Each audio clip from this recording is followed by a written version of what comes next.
Fredericksburg, Virginia, 2017. Danny is a 48-year-old Army veteran enjoying a sunny afternoon motorcycle ride with his wife, Jen, a favorite activity for the newlywed couple.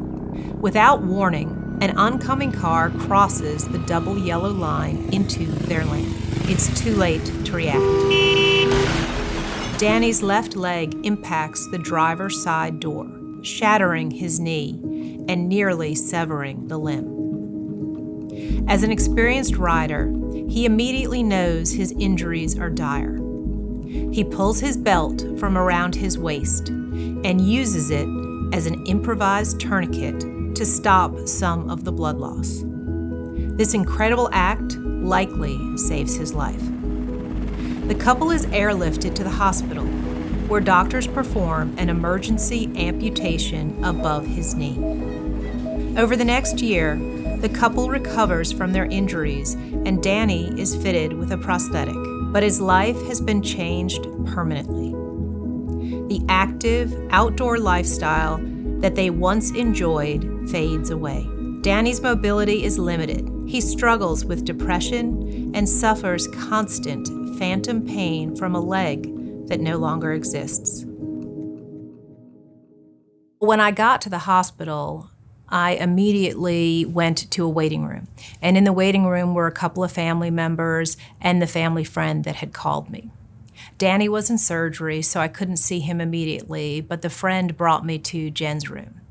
She also had orthopedic injuries, but not as severe as Danny's. They were a little bit different. At that point, Jen was hoping they would be able to save his leg. Ultimately, we learned that that was not possible. And she had to make that decision and give permission for them to amputate his leg because there was nothing else they could do. I was there for that. That was very traumatic for her. And I knew then and there that it was my job to make sure we did everything we could in terms of the crash and the details of the crash, and more importantly, coverage.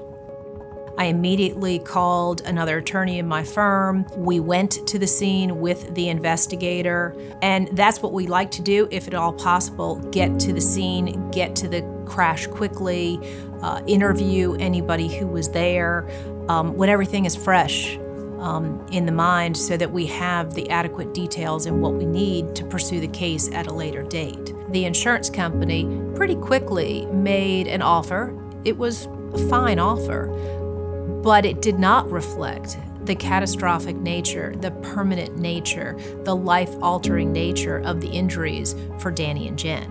And so as attorneys, we have to know that the case needs further workup. We completely rejected the first offer and then just put our heads down and continued to work up the case because that's what needed to be done. Here at Breit Cantor, we are extremely good at finding all sources of coverage.